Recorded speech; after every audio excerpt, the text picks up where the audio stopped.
Welcome back to Maleficent Monday. Today we're going to go over the my top five cards um, for the last ink color from the first chapter. Today we're going to be going over Steel. Steel has been making a lot of waves, and for good reason. It is one of the more powerful color ink colors. So I've got a couple of cards that I want to go over here first. Um, the first is really the removal actions. We have fire the cannons and we have smash. They don't deal with every problem um, in the game, but they allow you to pick and choose to be able to remove certain characters when you need them. Um, so obviously, I had to mention them because most builds that I've seen so far have included both. But there are some other cards that are higher up on the chain that are more impactful that I feel like are more game breaking, if you will. And so that's why I've got them sort of in my honorable mentions. The other card I wanted to mention in honorable mentions is Beast Hardheaded. 5 drop 4/4, 2 lore, and when you play this character, you may banish chosen item. Um, while items are not played, I won't say they're not played in every deck. You encounter enough of them that this ability is usable, and you get a decent body for the cost, and also have something that can generate 2 lore for you. Being able to pick off a magic mirror or pick off a White Rabbit's pocket watch, a shield of virtue, just to name a few, um, is very good. Again, this is one of those cards that you can stick in your deck, um, even if they, even if you don't encounter any items, then you're in great shape.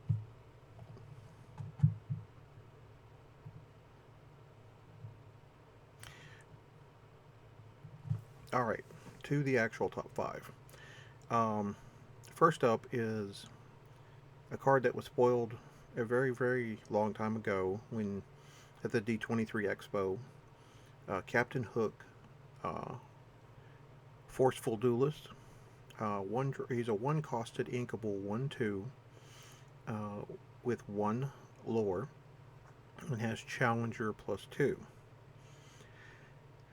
Um, so he's not gaining you an incredible amount of lore. What he is there for is to aggressively remove characters um, who have 3 willpower or have a damage on them where you can swing in and banish them by dealing 3 damage.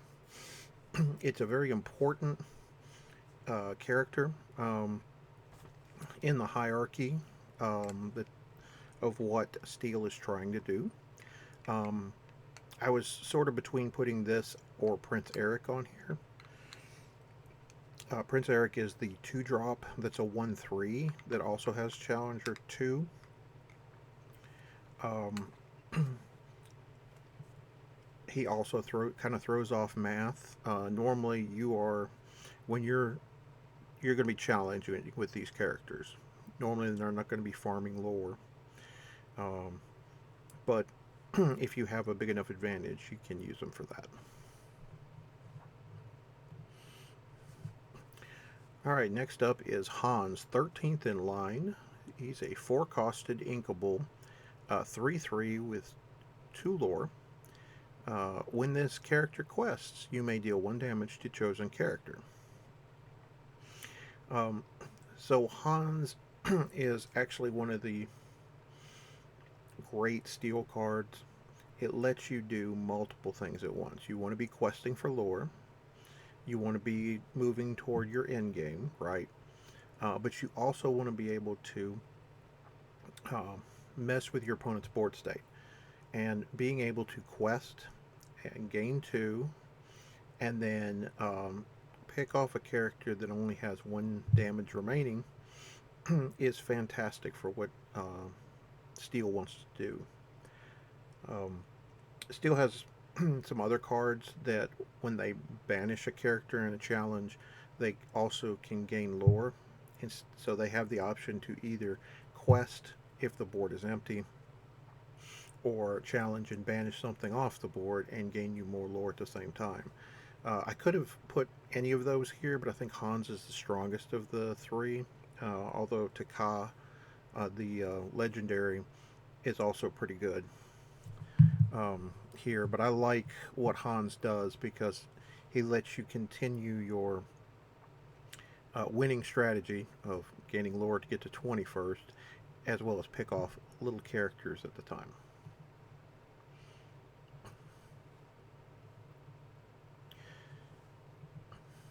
Okay. There are the last 3 are the most powerful cards in Steel. They could go in any order. To me, you could have these in any order. I think Tinkerbell Giant Fairy is the top card in the group, but I think all of them are fantastic. So this Tinkerbell costs 6, is inkable, is a 4/5, and has 2 lore. She's Floodborn, so she has Shift 4. Um, and she has 2 abilities. Rock the Boat. When you play this character, deal 1 damage to each opposing character. And Puny Pirate. During your turn, when this character banishes another character in a challenge, you may deal 2 damage to chosen opposing character. This is why I think she is the best card in Steel. Um, you can play her on 6, or you can shift her, and she's going to have a dramatic impact on the board. If you shift her into play, you get to deal 1 to all your opponent's stuff. Then you get to challenge with her, letting you take out a character of either better, more importance, or higher, or higher toughness, something that's impactful, and then the other ability triggers, and she takes out another character. So all that being said, she gives you a card advantage because you're playing 1 card to take out potentially multiple targets, and it's a character that you can farm lore with later on in the game, if she's still there. But all of those are fantastic reasons, and that's why she's one of the most expensive super rares currently. She is just so good.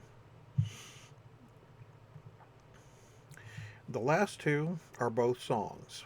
Um, Normally, I don't have that many actions on the list, um, but both of these are ridiculously strong abilities.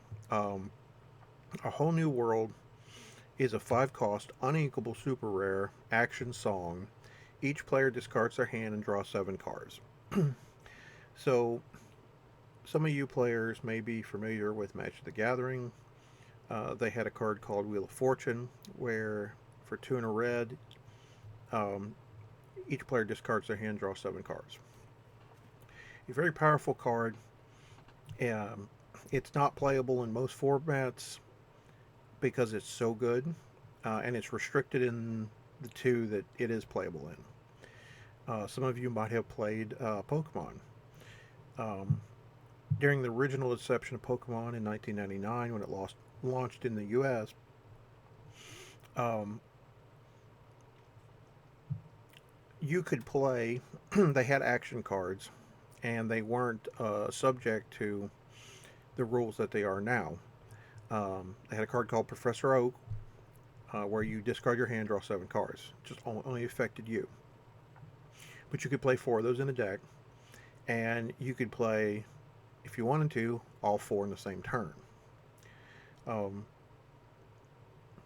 what makes what makes this card um, powerful, obviously, is if your hand is empty and your opponent's hand is full, everything that your opponent has been setting up, he has to discard, even though he gets cards back, and then you get to fill your hand back up.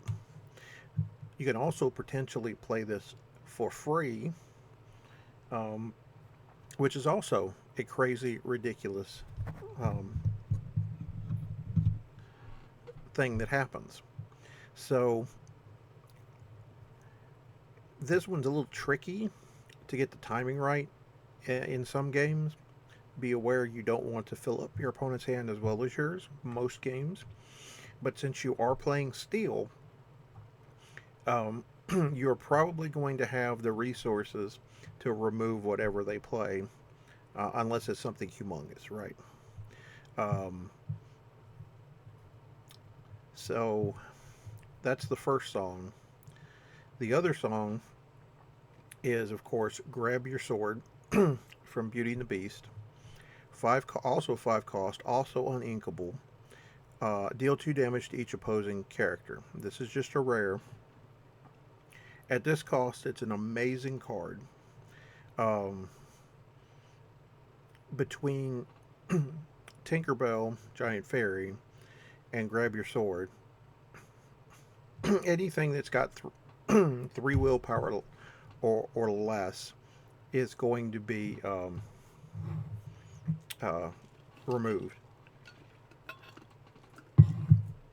Now, this dealing damage instead of something um, like Be Prepared, which just completely annihilates both sides of the board, means you might not get rid of every character.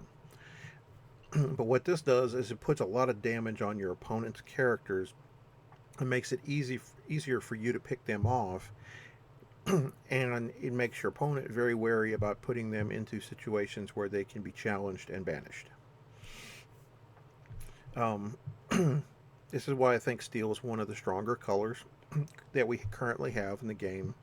Is it has access to point removal in excuse me, and fire the cannons and smash wide range um, or area effect damage in Tinkerbell Giant Fairy and Grab Your Sword. And then it has um, efficient creatures or efficient characters to take out um, other characters in play. All right, so that wraps up our top 5 lists for the first chapter. What I will be doing in future weeks um, is I'm going to try to put together a series on budget decks. I understand there's a lot of you out there that isn't able to get a hold of the amount of product that you want to be able to play the game. And so being able to put together budget decks that are cheaper alternatives that still play very well into the more expensive decks seems like a topic that folks would be interested in. So look for that starting next Monday. Until next time, no matter the game, there is no escape.